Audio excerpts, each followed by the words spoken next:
former Steelers star running back LeVeon Bell blasts Justin Fields' summer workout with the route god. Going to give you my take on that here at the top of today's Steelers Talk. And then also, we're going to get into the latest Steelers free agency rumors, 2 free agency targets that have been linked to the Steelers on Twitter in recent days. And then we'll get into ESPN's Mike Greenberg, who said something completely blasphemous about Russell Wilson today. We'll break it down at the end of today's show, so make sure you guys stick around. And then also make sure you guys give me a follow on X for my instant reaction to the daily news surrounding the Pittsburgh Steelers. Everything that comes out before I even put out these videos where I give you kind of my like prolonged takes, all that stuff. I give you guys my instant reaction to everything that goes on my Twitter. You can check me out at Jack_Sperry. And if you want to get a shout out on tomorrow's Steelers Talk live show starting at 4:30 p.m. Eastern Time, all you got to do is give me a follow and I will give you a special shout out during the build-up of tomorrow's Steelers Talk live show. And to show you guys that I'm not bluffing, here are the last 5 people that have clicked that follow button on X at Jack_Sperry. Shout out to Tori, I don't know how to say that first name, but Baker, Frog Nation, Watts Season, and Hareem Sprague. Thank you guys so much for all of your support.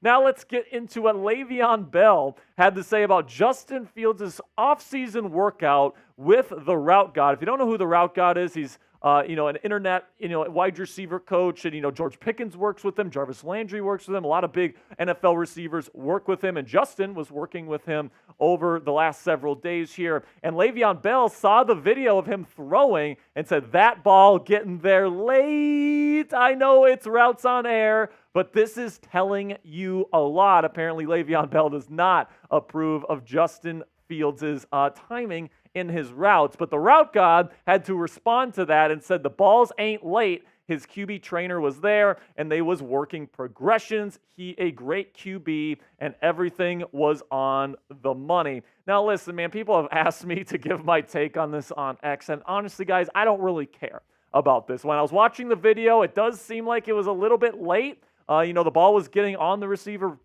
when he was getting close to the sideline, and when you're throwing an out route against air, that's usually not the way you want it to go down. But I don't know what they were working on. I don't know the progressions that Justin was working on. I don't know what the workout was, so I can't comment on it. All I know is that Justin Fields has struggled a little bit during Steelers OTAs, getting through his progressions, a little bit with ball placement, and I think that, like I've said here on the show a number of times, that pretty much cements him going into the season as the Steelers' backup quarterback to Russell Wilson. But we'll have to see how Fields plays when the pads come on in training camp. He's going to get his opportunity to prove himself during these preseason games and during training camp practices. But Russell Wilson during OTAs took pretty much all of the first-team reps, and right now it's looking like he is firmly ahead to be the Steelers' starting quarterback in 2024. Now, answer this question today for today's pinned comment. If Fields was the Steelers QB1 this season, he would be a top blank quarterback this year. Where does he rank? Is he a top 15 guy? Is he a top 25 guy? Like, is he towards the bottom of the league in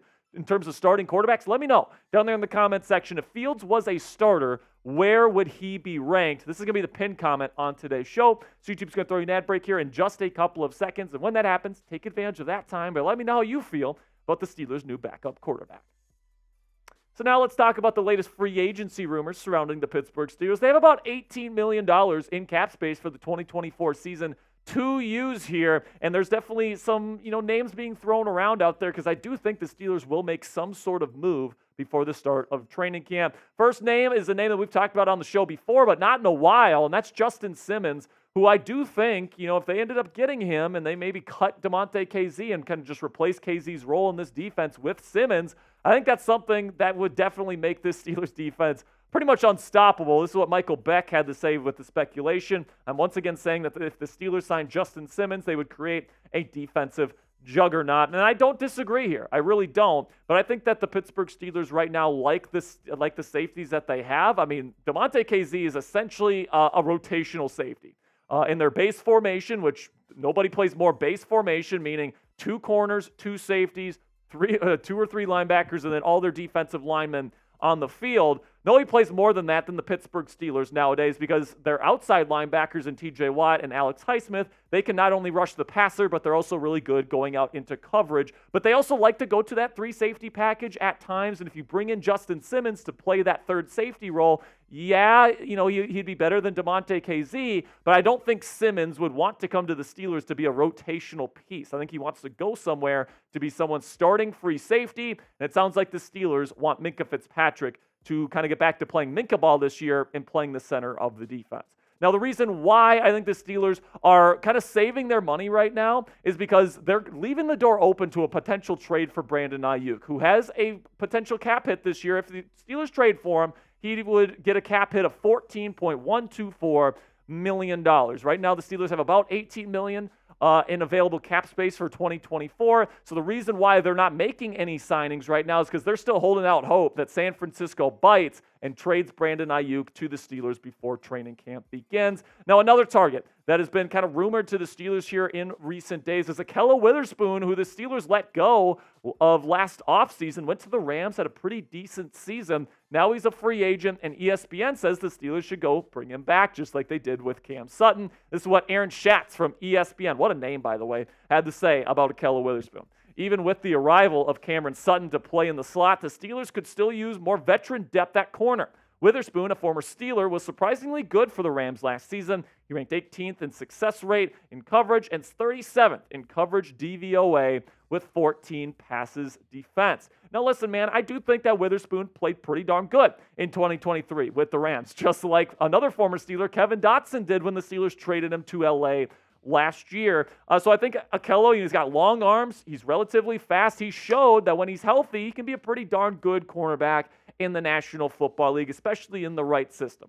However, I really don't think the Steelers are going to be interested in his services. Right now, I think that they're pretty set at the cornerback position, which is nice to say because, 2 weeks ago, before they signed Cam Sutton, you couldn't really say that because they didn't have a bona fide slot cornerback option. They obviously love Joey Porter Jr., who was a lockdown number 1 guy last year. They traded Deontay Johnson for Dante Jackson essentially straight up this offseason, so they love DJ. Then you got a couple of younger guys in Corey Trice Jr. and Darius Rush, guys that they really like there as well, and they're hoping kind of move up the ranks this season. Not to mention Beanie Bishop Jr., the undrafted free agent out of West Virginia, has been super impressive during OTAs. I think he's going to be the backup slot corner this year, so there's not a whole lot of room for a guy like Witherspoon, who probably still wants to get some playing time here with this group. But go ahead and like the video if you haven't already, if you are a real one. The real ones know that clicking that thumbs up icon is the fastest and easiest way to help out our channel and help our channel grow. It tells the YouTube algorithm that you're enjoying our content, that they should recommend our videos to other Steelers fans like yourselves. So if you want to, click that thumbs up icon and help us out, I would greatly appreciate it. Now let's get to Mike Greenberg here, man, because the thing that he said on Get Up this morning was just absolutely ridiculous. He said that if the Steelers knew that the asking price for Justin Fields was what it ended up being,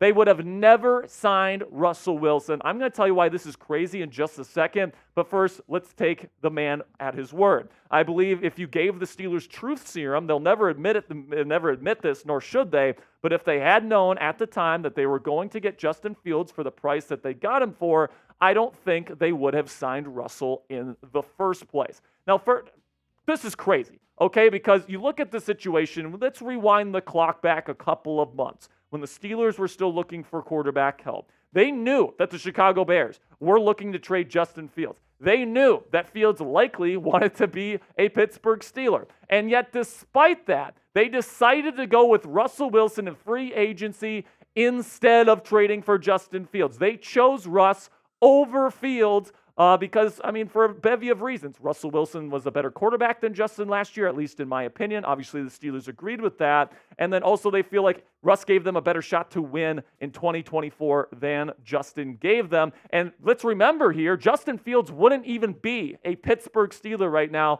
if Kenny Pickett didn't force his way out of Pittsburgh. The only reason why Justin is here in the Steel City is because they had the ship pick it out because he was being a crybaby, and then you had to go out and try to find a backup quarterback, and the Bears are like, you can have Justin Fields, a super electric, high upside young quarterback for a conditional 6th-round pick. It was a smart decision by Omar Khan and Mike Tomlin to pull that trigger and bring Justin Fields in, but the idea that the Steelers would have brought in Justin Fields instead of Russell Wilson if they had the choice, it's just ridiculous because we know what choice they would have made because they made it. So I don't know why ESPN hates Russell Wilson so much. You got Louis Riddick on there saying that Justin Fields needs to start. Now you get Greenberg on there. Got a bunch of different people saying Russell Wilson's no good and the Steelers need to start Justin Fields. But if they would just listen to the reports on the ground in Pittsburgh, Russell Wilson's looking great and Justin Fields is struggling a little bit with ball placement and mental processing. Not saying that's not a good thing that he's here, but Russ is clearly the better quarterback in their respective journeys, and ESPN, anybody at ESPN saying otherwise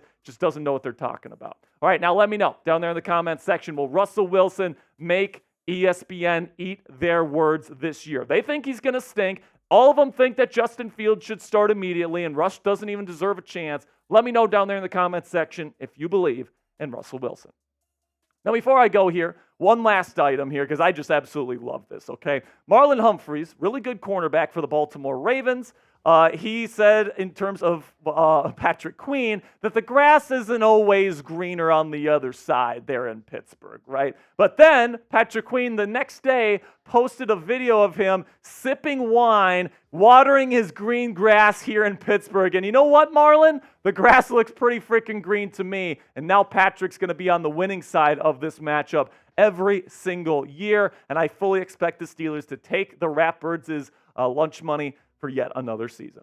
All right, that'll be at the end. They'll be getting us to the end of the show here. If you hate the Baltimore Ravens, if you think Marlon Humphreys is completely full of it, type F Baltimore in the comments. If you hate the Baltimore Ravens with a passion, let me know down there in the comments section. And again, a little bit of a reminder, you can find me at Jack_Sperry on X for my Steelers takes every day. Plus, if you give me a follow, I'll give you a shout out on tomorrow's Steelers Talk Live show. And for more NFL content from me on IG, I am at SpareDog.football. Make sure you click that subscribe button and join the Steelers Talk family today for daily and free premium Steelers content right here on the platform every single day.